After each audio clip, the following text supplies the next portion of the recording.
ונמצא כי אין יוצא מן היסוד דבינה רק חסדים וגבורות. כי מן חוכמה ובינה דזה אין יוצא, רק הערה בעלמא, שמקים החסדים המגולים בהם ומוציאים ערתם לחוץ. והנה בבוא החסדים וגבורות אלו ברשע דזה, כדן יהיו נקית החסדים והשתלים אחור דידי, היא נקתה גבורן והשתלים אחור דידי, וכדן התעדרו אפין באפין, שנתבהר בביאור ברכת אבות. אין החסדים והגבורות הם גורמים הגדלת אחוריהם, על ידי כך יכולים הם לחזור פנים בפנים. נמצא כי ודאי הוא שבערך בחינה אחת יותר גדולה הערה זו של החסדים וגבורות, ובאים להם מחדש מן הערה שהיה להם בראשונה, לפי שהערתה הראשונה הניחתם בבחינת אחור באחור, והערה זו החדשה החזרתם פנים בפנים, ונמצא כי זו הערה המחודשת תיקרא בחינת פנים ופנים. On va donc arrêter là et on va essayer de traduire un peu. Donc il se trouve que il n'y a rien qui sort à l'extérieur dans Za du Yesod de Bina. C'est-à-dire du Yesod de Bina ne sort rien à l'extérieur dans Za, Bina étant Ema, lequel Bina, donc, mais simplement, si ce n'est que les chassadim et les gvurot de Za, c'est-à-dire le da'at donc de Za. Chassadim et gvurot, comme on l'a expliqué la dernière fois. C'est-à-dire que on sait que à partir du Yesod de Bina, qui est le moyen pour Bina de transmettre à Za la vitalité, donc ça ne sort que à partir de Chesed et de Gvura, c'est-à-dire de Da'at, qui est la source de la vitalité des mitzvot. Donc, comme on l'a mentionné, le Yesod de Bina, c'est quelque chose qui est des fentes qui sont étroites, et c'est pour ça que donc sortent les chassadim et les gvurot donc de Da'at de Za, simplement. Donc, ils sortent dans Za.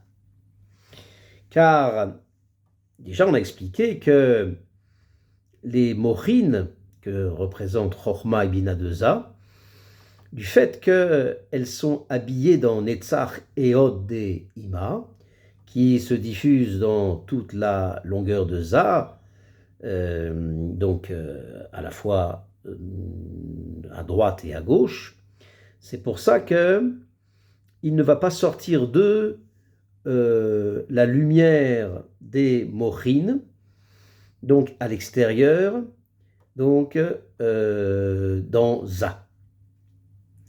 C'est-à-dire que, car ce n'est qu'un rayonnement. C'est-à-dire que ce qui va sortir, c'est un rayonnement. De sorte que les orotes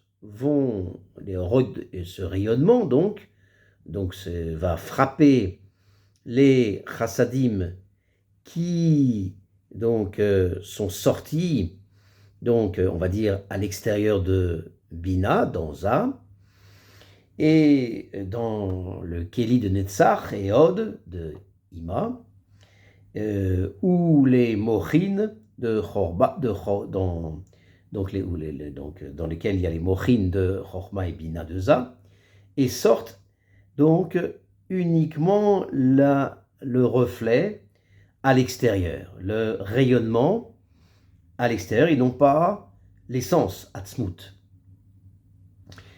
Ce qui n'est pas le cas des chassadim des gvurot, qui sont qui habillent, qui sont habillés qui habillent dans le sod de Ima. Ve'iné, donc en réalité, donc ce qu'on veut dire, c'est que grâce au chassadim de Chochma, le Da'at va être en quelque sorte expulsé de Bina, et il nous dit que lorsque ces Choug, donc ces chassadim et ces Gvurot dans le Yesod de Ima rentrent donc à la tête de Za. Ce qu'on veut dire à la tête de Za, c'est dans les premières sphirotes de Za. Donc,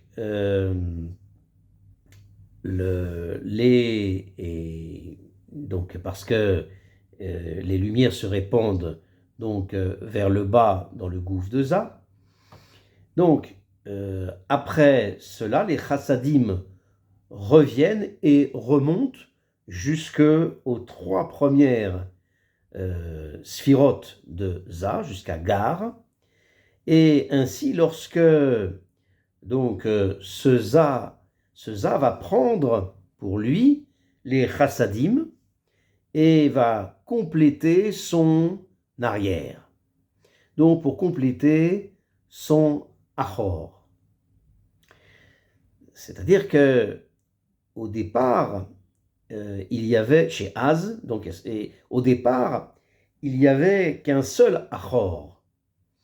Donc il n'y avait qu'un seul achor au départ, et donc là il va compléter son achor. Donc grâce au il va compléter, car il va compléter pourquoi? Parce que Zun au départ avait donc été achor be'achor, comme on l'a expliqué, et le Mahatzil avait créé un zivug miné ou bé, c'est-à-dire dans Arichanpin, et qui a entraîné un zivug de Abba ve'ima, qui a entraîné que Zun soit panim ve'panim. Donc il y a, ce qu'on veut dire, c'est que d'abord il y a Keter Chochma Bina, et le Mahatzil a fait, on va dire,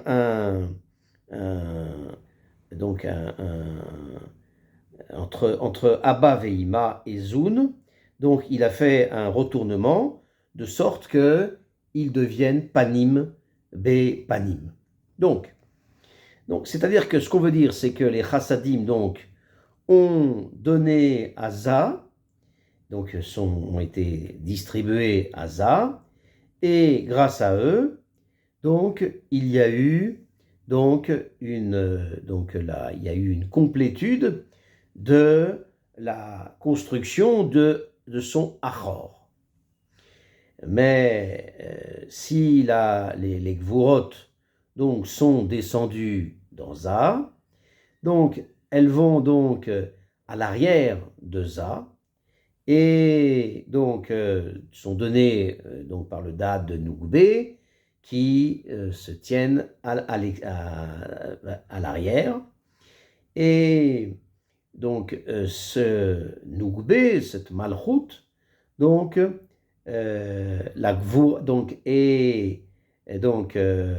pris la Gvura, donc a pris les Gvurot, donc qui lui ont été distribués, et va compléter son achor, c'est-à-dire que les gvurot ont donné, donc, ont été donnés donc, à Nugbe, et par elle, donc, a été complétée la construction de son arrière. Et à ce moment-là, il se trouve que Za a un arrière qui est complet, et de même Nugbe a un arrière complet.